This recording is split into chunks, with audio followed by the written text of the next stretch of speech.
levels. So today, in general, as opposed to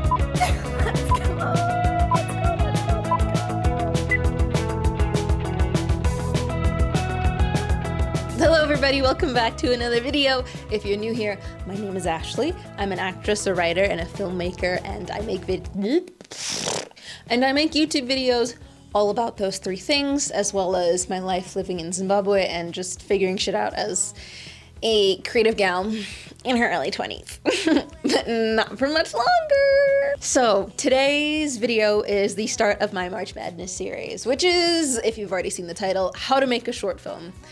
And in this series, I'm gonna tell you exactly what we're gonna do after I check my notes and my script.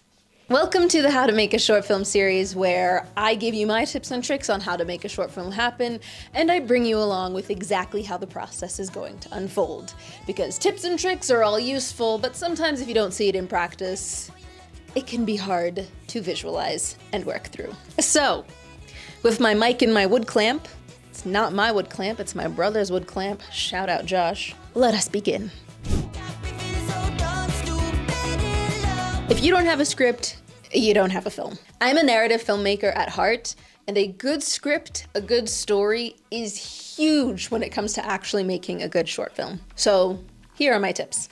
If your goal is to actually produce a short film, then keep that in mind while you're writing the script. Think about what your limitations are. Is it budget, locations, permissions, actor availability, music licensing? It's important to remember all those things when writing your script to ensure you have the best chance of making it in the way that you saw it happening. These details are really key and important to pay attention to while you're writing, and it's also important to be creative within those boundaries and those limitations. Now, if your goal is to enter a script in perhaps a short film festival or a festival where the winner of the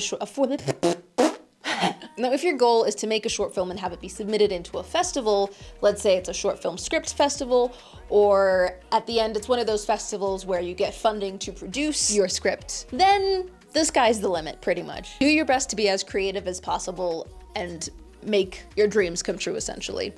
Now, if you're submitting to a festival where the end result or the prize is funding to produce your short film, that is something that you want to take into account and think about how to make your dream film with the budget that you could possibly win.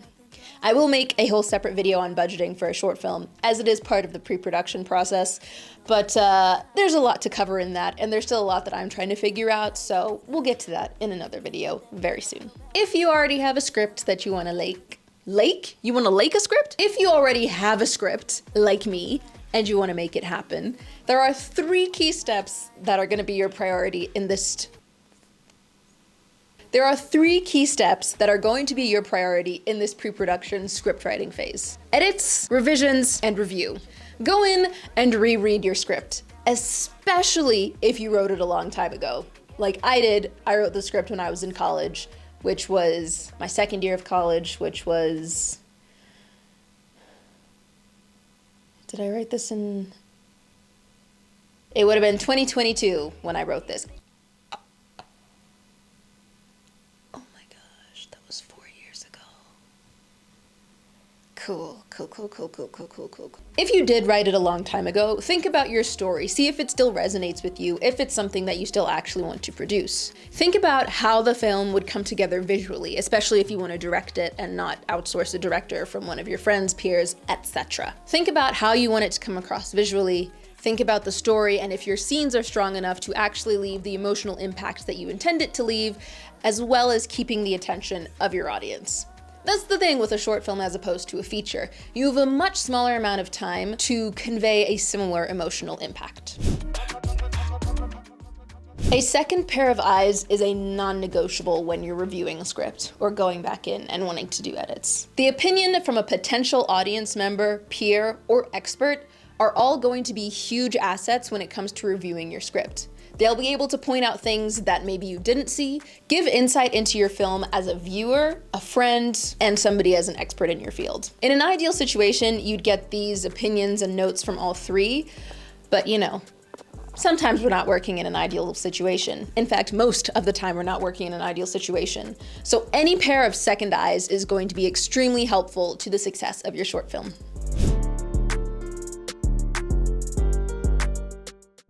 So, you have your script. The next thing is figuring out where you're gonna film it. Location scouting is going to be time consuming. Each time that I've done a short film, I've been very strategic about my locations.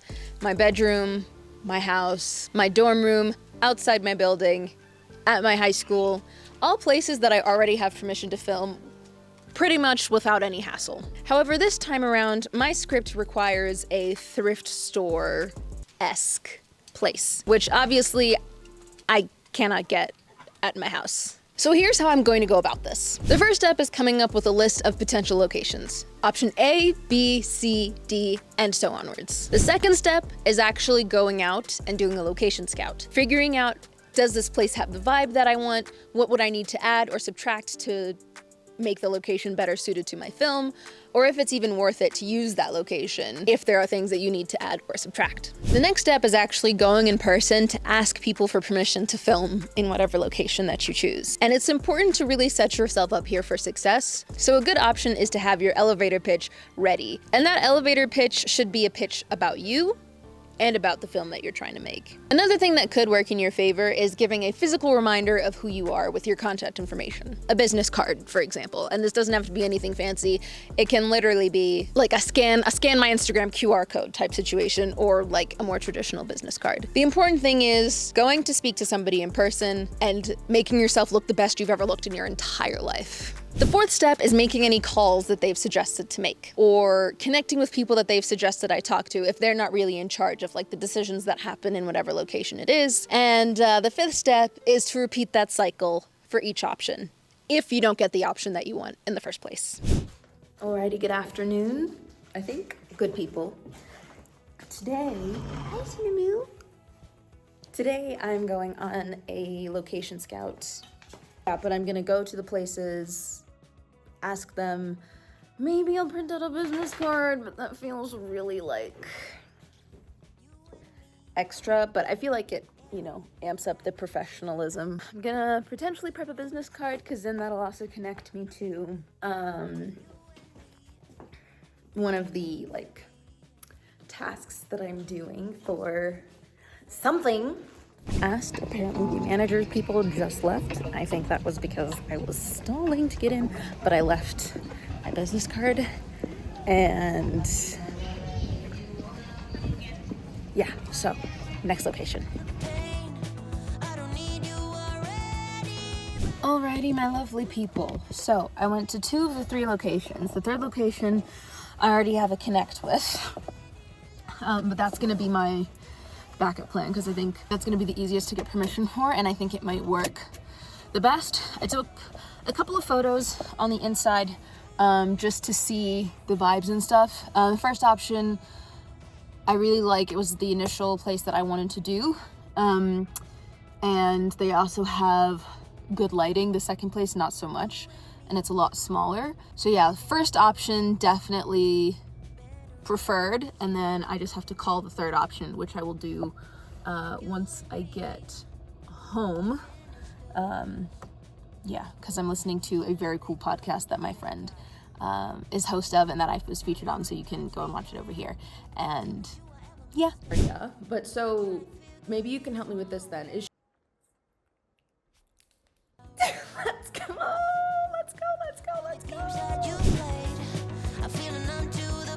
Okay, your script is where you want it to be. You have your location sorted and permission to film there. Now we're getting into the nitty-gritty, how to actually create the visual messaging and tone of your film with the storyboard and the mood board. I like to have both whenever it comes to visualizing the film as well as planning the shots. I use the mood board as more of a brainstorming tool to put in the color palette of the film, example shots that I want to use, potential cool edits, as well as just things that achieve the general, not to be vague, but vibe of the film. The storyboard is the actual shot visualizer that you're going to use to pull references from and get a good idea of what you actually want the film to look like come production day. I like to storyboard specifically for the very visually intense sequences, for example, a montage or like an opening or closing sequence that you really want to have or a bit of impact, and that require a little bit more artistic finesse. And for the other shots that are a little bit more simple, I'll opt for a shot list that doesn't really require a visual explanation for the shots. That being said, I do a shot list for every shot in the film and kind of use that as my checklist on actual production day, and so I will make that closer to the production day as opposed to the mood board and storyboard, which get done much earlier in the process. Okay, so I mentioned yesterday in what you cannot see, what you weren't able to see, is that costumes are a huge part of the film that I made. Oh, I also did my nails. Here we are working on costume options. We've got this cloud suit.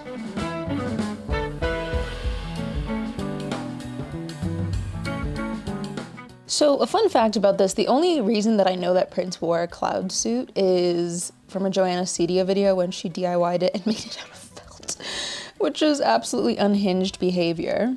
But I think it's really cool. Oh, so good, y'all. Look at this. So this is definitely the vibe that I want the short film to have, is this very like bold, grungy, musical kind of is like the vibe that I'm going for. Yeah, and I just think it's gonna be like cool to be able to maybe play with the lighting a little bit and like really lean into some chiaroscuro. So I think the importance of this exercise of mood boarding, or at least watching me mood board, is seeing how you can turn vibes and vision like into actual production, because oftentimes it happens where, especially when you're working with like a lower budget, you are not going to produce exactly what you had in mind.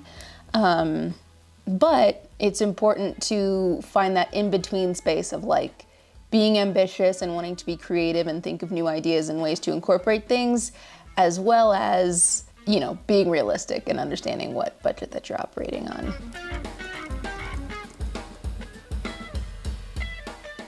Yeah, this is exactly. Oh, perfect.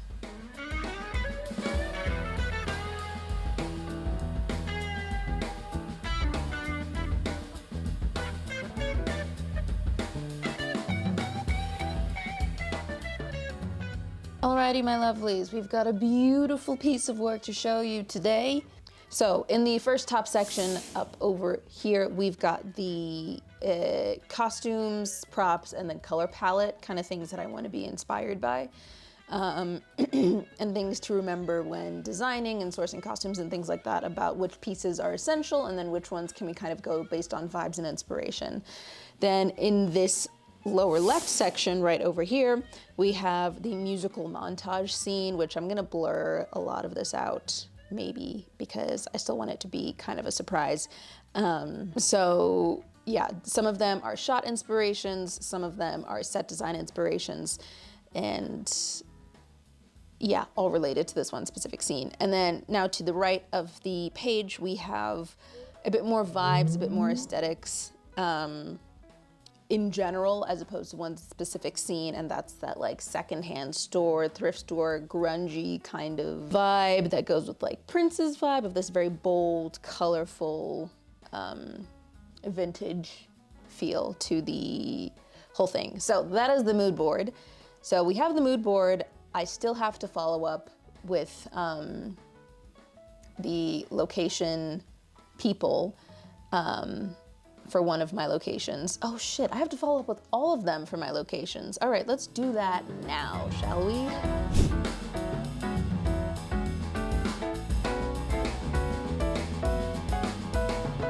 If you stayed till this point in the video, count yourself lucky, because you get an extra tip, specifically to do with costumes and costume sourcing. Costuming is definitely something to sort out sooner rather than later, because chances are it involves another person, as well as a whole other process that has to be both completed and revised before you even start filming. So while doing your mood board, make sure to pick out key bits of costume inspiration, as well as where you might source the costume from, especially if you have very specific needs or specific references that your costumes need to achieve. All right, everybody, thank you so much for watching. That's going to end this video. I'm so glad you're here. You wanna smell it? Thank you so much for watching. If you watched it all the way to the end, it really means so much to me, and I'm so grateful. Thank you also for 300 subscribers. That is a crazy milestone to achieve. Like 300 feels like actual like real big numbers for whatever reason. I'm like, yes, I've made it. I have 300 subscribers. So thank you all for being here. And as I said in my community post, thank you for being a witness to my art and my creative journey. Alrighty, with that said, that's part 1 of the pre-production process as far as how to make a short film goes. I will see you in part 2, so make sure you subscribe to the channel and share this if you want to see more in the future. Yeah, I'll see you in the next one. Bye, guys. Music like